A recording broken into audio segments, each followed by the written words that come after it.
여러분 안녕하세요. 유인 세인트하우스 장석현 선교사입니다. 오늘은 크리스찬 베이직 19번째 시간 경건한 삶의 모습이라고 하는 제목으로 우리가 말씀을 묵상해 보는 시간을 가지려고 합니다. 먼저 말씀을 읽어드리겠습니다. 디모데전서 4장 7절로 8절까지의 말씀입니다. 디모데전서 4장 7절로 8절입니다. 망령되고 허탄한 신화를 버리고 오직 경건에 이르기를 연습하라. 육체의 연습은 약간의 유익이 있으나 경건은 범사에 유익하니 금생과 내생의 약속이 있느니라. 종교개혁가 칼뱅은 경건에 대해서 이렇게 말씀합니다. 기독교는 한마디로 경건에 대한 열망이다. 또 이렇게도 말씀합니다. 우리의 삶 전체가 경건의 훈련이 되어야 한다라고 말이죠. 오늘 본문에서처럼 경건이라고 하는 것은 그리스도인의 삶의 본질이고 그것은 또 한순간에 완성되는 것이 아니라 단련되고 훈련되어 가야 한다고 하는 것에 동의하고 있는 것입니다. 여기에서 단련된다라고 하는 말씀은 사실은 로마 병사들을 훈련할 때 쓰는 말입니다. 그만큼 혹독한 경건에 대한 훈련이 필요하다라고 하는 뜻이었겠죠. 그렇다면 경건이라고 하는 건 뭘까요? 경건을 영어로 번역할 때 많은 단어들이 등장합니다.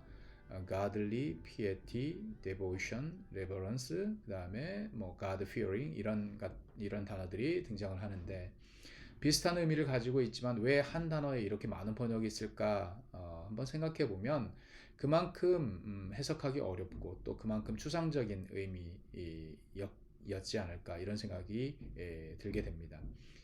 그렇다면 성경에서는 경건이라고 하는 단어를 어떻게 사용하고 있을까요? 먼저 구약에서는 하시드라고 하는 단어를 사용합니다. 이것은 불변의 하나님의 사랑을 의미하는 헤세드에서 파생되어 온 말입니다. 이 단어의 본래 의미는 그래서 하나님과의 하나됨을 의미하는 단어로 사용되어지고요. 그 하나님과 영적으로 하나된 상태를 경건이라고 해석하고 있는 것입니다. 이 말씀이 고유명사로 사용되어질 때는 사실은 대제사장이라고 하는 의미를 가지고 있기도 합니다. 경건한 사람의 대표자이죠. 이 단어에서 또한 유대인 경건주의자를 의미하는 하시딤이나 하시디안 등의 단어가 파생된 것으로 보입니다. 또 신약에서는 유세베스 혹은 유세베이아라고 하는 단어를 사용합니다. 유세베스에서 유는 어떤 행동을 매우 잘한다라는 의미가 있습니다. 웰의 의미가 있죠. 또 세베스는 경배의 의미가 있습니다. 예배를 잘 드리는, 경배를 잘 하는 뜻이죠. 그리고 유세베이아는 존경과 사랑이라고 하는 뜻이 담겨 있습니다.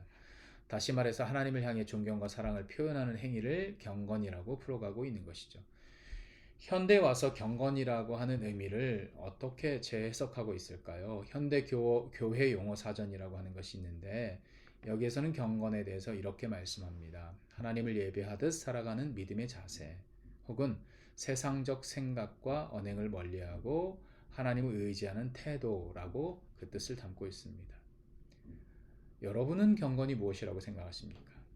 경건이라고 하는 구약적 의미와 또 현대적 해석의 공통점이 있다고 하면 그것은 하나님을 경외하는 삶의 자세라고 한마디로 정의 내려 볼 수 있을 것입니다.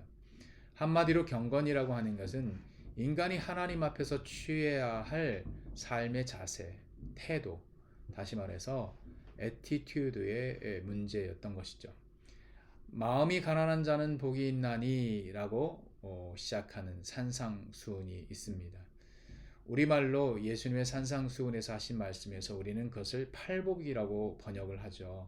그런데 사실은 영어권 사람들은 이 팔복, 산상수훈을 beatitude라고 번역합니다.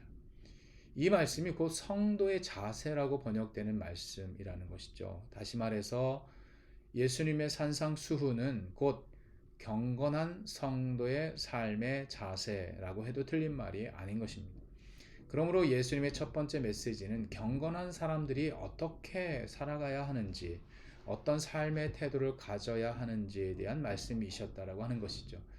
이것을 팔복으로 왜 번역했는지 잘 모르겠지만 어쨌든 beatitude라고 번역하고 있는 영어의 의미에 많은 뜻이 담겨져 있습니다. 경건은 하나님 앞에서의 애티튜드입니다. 그렇다면 어떤 애티튜드를 경건이라고 할까요? 우리는 늘 신앙적 진리를 탐구하면서요, 그것을 늘 추상적인 틀 안에 가두어 놓으려는 경향을 가지고 있습니다. 그러니 삶의 자리로 그 경건의 모양이 실천되어지지 않는 것이죠. 머릿속에서만, 이론에서만 경건이 존재하는 것이죠. 물론 경건은 보이지 않는 하나님과의 관계 안에 그 뿌리를 가지고 있습니다. 하나님을 사랑하고 경외하며 예배하는 삶, 그분의 말씀을 사모하며 또 그분 안에 뿌리를 내리는 삶에 그 의미가 있습니다. 칼뱅이 말씀하듯 하나님에 대한 경외 또 그 사랑에 대한 결합이 그 함축된 의미임에는 분명합니다. 그러나 그것은 우리가 흔히 이야기하는 교회 안에서의 경건이며 그것은 종교적 경건에 머무르는 것입니다. 그러나 성경을 좀 더 깊이 읽어 내려가다 보면 경건의 그 마지막이 늘 실천적 삶으로 귀결되어진다는 것을 발견하게 됩니다.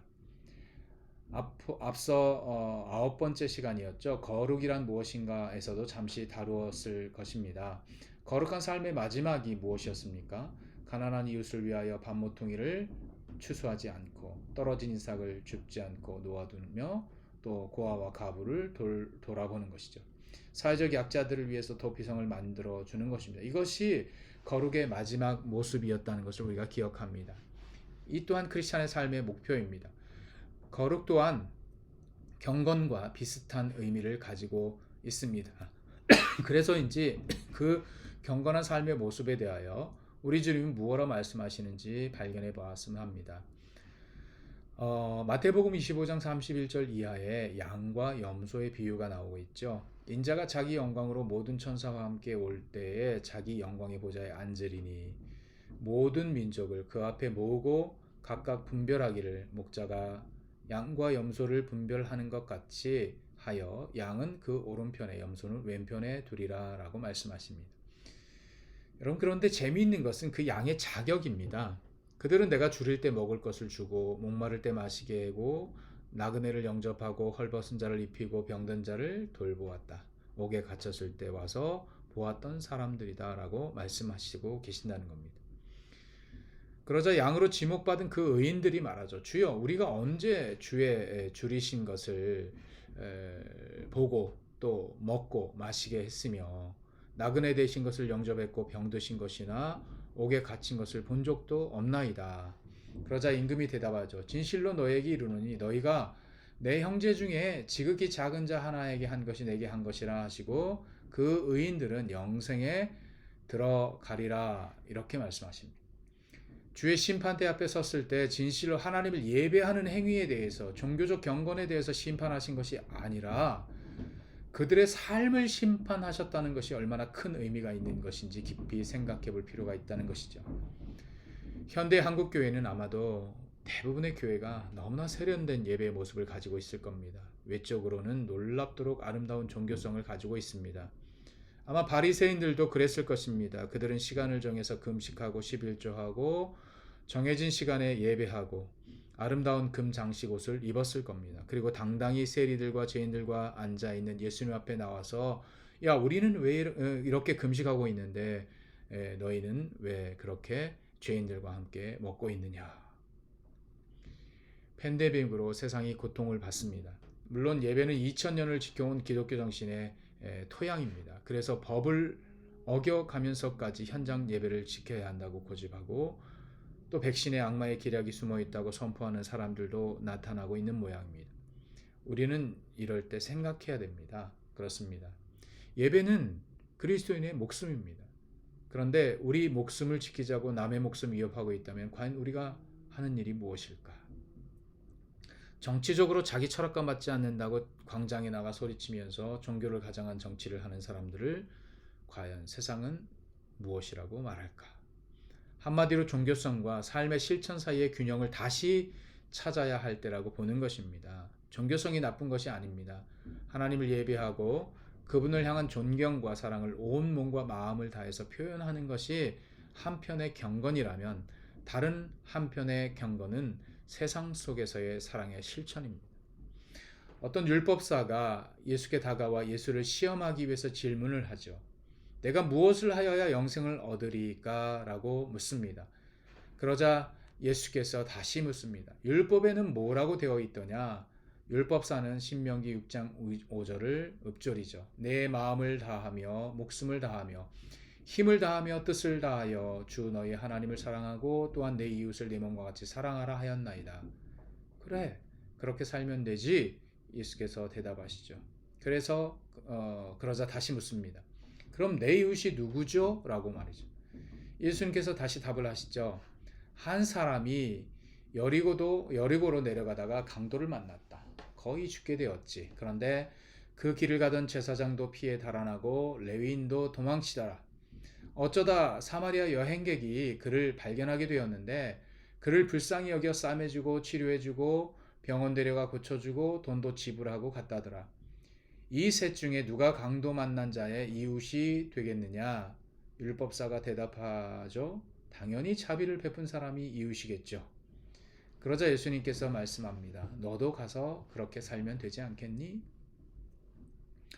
여러분이 너무나 잘 알고 있는 누가복음 10장의 사마리아인의 비유입니다. 그런데 여러분 가만히 집중해 보세요. 이 질문의 본질을요. 본래 이 질문은 무엇 때문에 시작된 것인가요? 그렇죠? 내가 무엇을 하여야 영생을 얻으리까입니다. 어떻게 해야 구원을 받고 어떻게 해야 영원한 하나님의 나라에 들어갈 수 있을까요? 라고 하는 질문에 우리 주님이 하신 답이라는 것이죠. 사마리아인의 비유는 바로 영생을 얻고자 하는 사람에 대한 대답이었어요.